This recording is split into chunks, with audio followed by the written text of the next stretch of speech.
Kemudian begini teman-teman semuanya ya. Seperti pembahasan kita yang kemarin itu, bahwa dahak pekat itu disebabkan karena bisa serangan dari luar, angin bersifat panas, atau bisa juga disebabkan makan makanan atau minum minuman yang bersifat panas, pedas, dan berlemak, terlalu manis dan terlalu asin. Atau bisa juga disebabkan karena ruangannya yang terlalu panas. Ya. Maka ini yang menyebabkan dahak bersifat pekat itu muncul. Artinya dahak bersifat pekat itu ketika lendir yang bersifat normal itu berada di dalam tubuh, kemudian ada panas yang menyerang. Bisa dari panas dari organ dari dalam, dari ruangan itu sendiri, bisa panas yang disebabkan karena terlalu emosi, yang menyebabkan terlalu banyak berpikir, bisa juga panas yang disebabkan karena serangan angin luar. Ya. Contoh ketika ada serangan angin panas menyerang tubuh, ya. Ketika ada serangan angin panas menyerang tubuh itu, maka akan menyebabkan paru-paru itu terganggu. Maka ini nanti yang menyebabkan takut angin, sedikit mengeluarkan keringat, kemudian nyeri kepala, batuk dengan dahak kuning pekat, nyeri tenggorokan, hidung tersumbat, mengeluarkan ingus kental dan kuning. Haus dan ingin minum dingin, suhu badan agak tinggi. Berarti ini masuknya dari serangan angin dari luar yang bersifat panas. Ya. Maka obat yang tepat itu pakai yang namanya asprobapil merah. Bukan asprobapil hijau, ya. Bukan asprobapil merah. Kalau asprobapil merah itu disebabkan karena serangan angin dingin dari luar. Tapi kalau yang ini kan disebabkan karena serangan angin panas, maka makanya asprobapil hijau. Ya.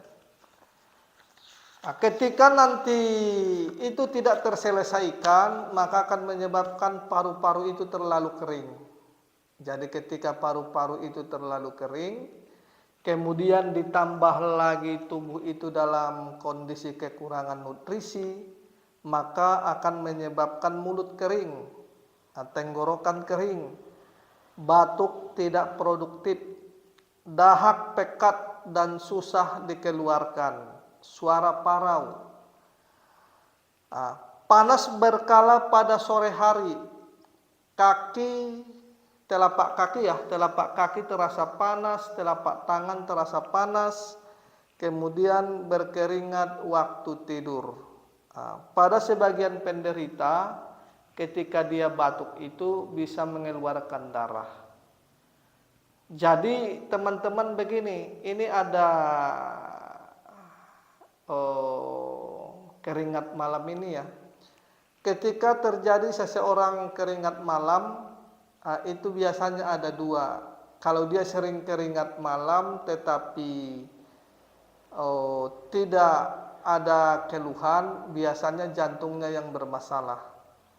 Tetapi kalau dia itu sering keringat malam tetapi ada rasa pinggangnya sakit, biasanya paru-parunya yang bermasalah. Gambarannya begitu. Nah, ini yang sering kita sebut penyakit TBC. Maka kalau penyakit TBC itu, maka dikasihlah obatnya nutrisi. Obatnya nutrisi, kemudian ditambah dengan obatnya bunga lotus. Bunga lotus ini bukan herba ya, tapi nama obat. Dikasih dia bunga lotus. Bunga lotus itu sifatnya itu untuk menguatkan paru-paru sama mendinginkan paru-paru itu. Begitu, ya. Kemudian juga ketika nanti serangan, ketika dahak itu menyumbat di peredaran darah yang menuju ke jantung, ini yang disebut penyakit gila ya. Ketika dahak itu menyumbat di peredaran darah yang menuju ke jantung, maka akan menimbulkan emosi, depresi, apatis, perkataan ngawur, sebentar marah, sebentar menangis, sebentar gembira, sebentar sedih. Berjalan-jalan dalam kondisi telanjang, berteriak-teriak di sembarang tempat, menganggap dirinya paling penting. Tidak nafsu makan. Kalau dikasih makan, dia makannya yang paling banyak. Maka ini yang sering disebut penyakit gila. Penyakit gila yang agresif, yang sering kita ketemui di jalan-jalan itu.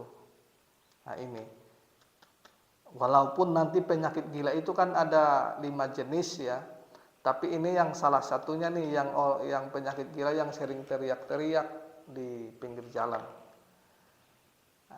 Nanti untuk pembahasan tentang penyakit gila itu kita bahas nanti secara detail satu persatu. Kemudian ada lagi ketika dahak itu menyumbat di peredaran darah yang arah ke jantung, kemudian dia menutupi jiwa, maka akan menyebabkan tidak sadarkan diri pada sebagian orang. Kemudian mulutnya berbusa. Mulut berbusa ini kadang terjadi berbusa, kadang tidak. Kalau yang ini ya, mata mengarah ke atas, tangan dan kaki kejang-kejang. Kemudian dia itu suka menaprak apa yang ada. Biasanya ini dia mencari api biasanya. Dia mencari api, terus mulutnya berbusa, kadang kejang-kejang, matanya juga kadang mengarah ke atas. Maka ini yang sering disebut penyakit epilepsi.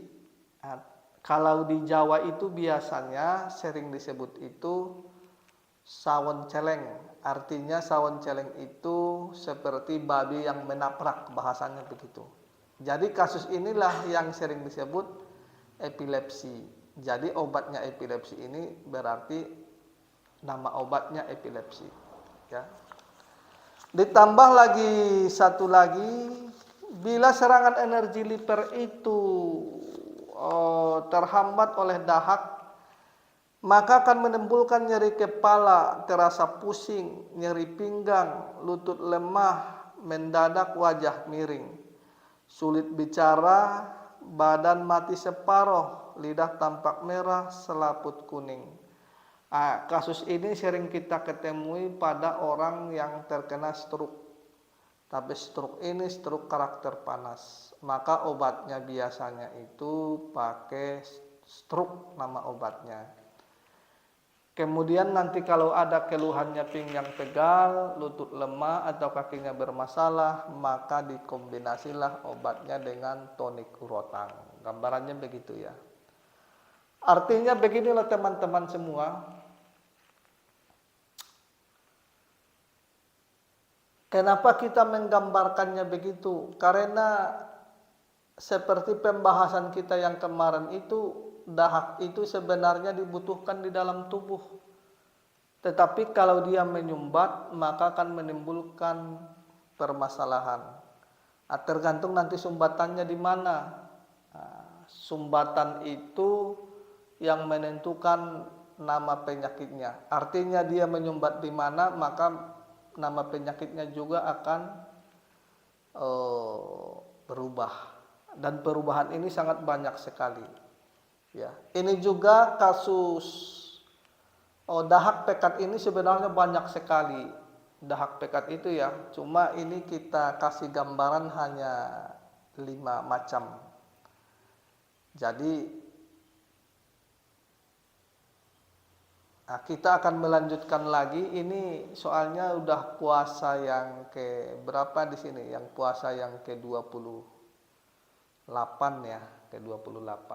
Maka insya Allah habis-habis Lebaran ini kita akan mulai ke pembahasan tentang sistem cerna ya.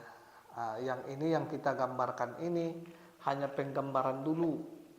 Kemudian nanti kita akan membahas sistem cerna itu menurut sudut pandang holistik.